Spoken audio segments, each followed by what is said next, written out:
what sort of example we are to little children. It says in verse 5, if you receive a child, you're receiving me. You cannot receive Jesus into your house today, he's in heaven. But if you receive a child, not just receive a child, you receive a child, it says in verse 5, in Jesus' name. It is our responsibility as parents to receive every single child God has given you in Jesus' name. That means you don't despise any of them. You don't show favoritism to one over the other. Some who have daughters will show favoritism to the sons. And if some who have many sons, if they have one daughter, they show favoritism to that daughter. They're not receiving a child in Jesus' name. They're receiving children just like any godless, worldly person receives children. And I'm sorry to say that's how many Christians receive their children. If you're truly a godly parent, there'll be zero partiality in you towards all your children. Sons, daughters, intelligent ones, stupid ones, doesn't make a difference. All will be the same because God gave you all of them. And you receive every child in Jesus' name. God doesn't tell us how many children you should have.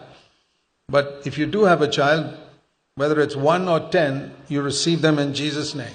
Everyone, boy, girl, intelligent, not intelligent, retarded, doesn't make a difference.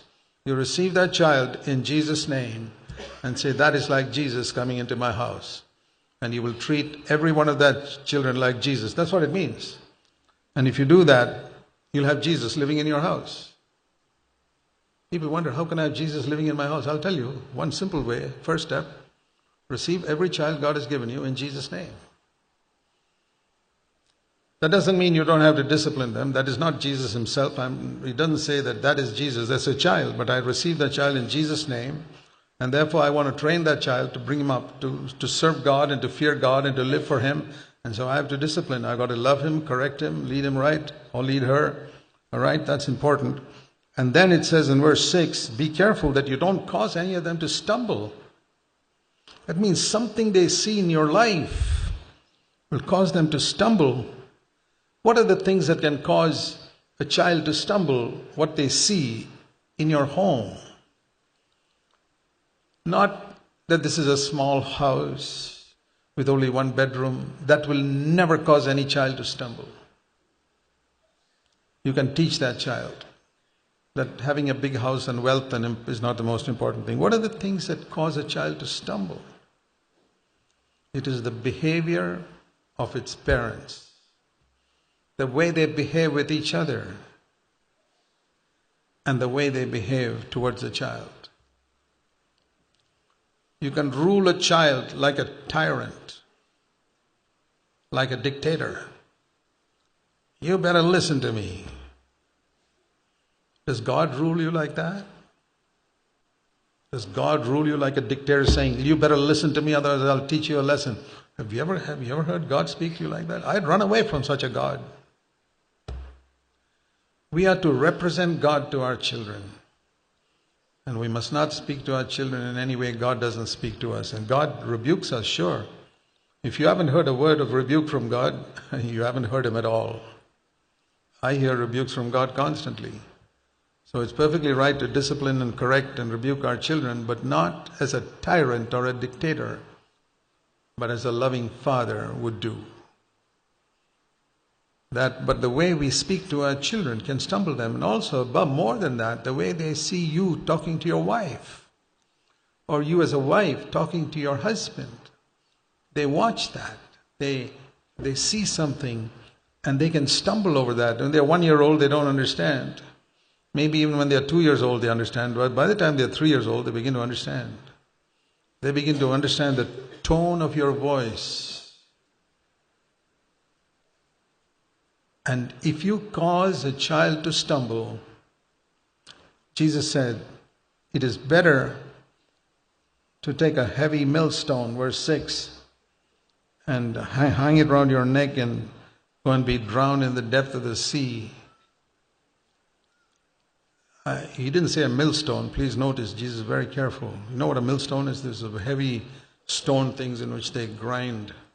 And he said, make sure it's a really heavy one. Don't take one of these light ones because you may come up to the surface. Make sure it's a heavy one that you'll never come up to the surface when you go into the sea. Can you imagine the meek and gentle Jesus speaking like this? See, many people have a one-sided picture of Jesus, that he was always so gentle and gracious. He told a woman caught in adultery, I don't condemn you. The Samaritan woman who was divorced 5 times, comforted her, and he comforted sick people and touched the lepers. That's one very important side of Jesus. But that's like cutting a body in half. You've seen one half. But what about the other half? This is the other half, where he said, if you offend a little child, you better look for the heaviest millstone you can find, tie it around your neck, strong enough so it doesn't drop out, and find a sea where you can jump and go in. What is that called? Committing what? Suicide.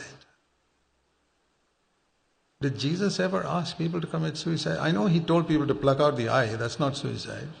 Cut off the hand, that's not suicide. But did he ever tell people to commit suicide? You know, Jesus can't possibly say that. Please read carefully. Suicide is a terrible thing. Nobody must ever do it. It's like murdering. It's like murdering yourself. And Jesus didn't actually say you must cut off your hand or pull out the eye. What he meant was, it's better to lose your eye than to lust. That's what he said. It's better to lose your hand than to commit sexual sin with your hand. And he's saying it's better to commit suicide, which is the worst possible thing, than to stumble a little child by your actions. If you take that seriously, if you see how serious suicide is, and then see that Jesus took that worst possible thing you can do, to murder yourself, and then say, that's better than stumbling a little child. If you took that seriously, you'd be very, very careful about the way you live in your home.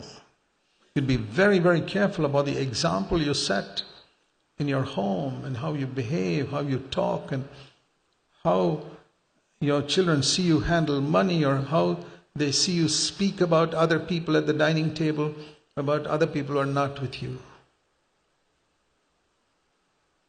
Ask yourself whether you take these verses seriously. It's good to remember these things when we dedicate a little child. That is not just a question of praying for the child and that's it.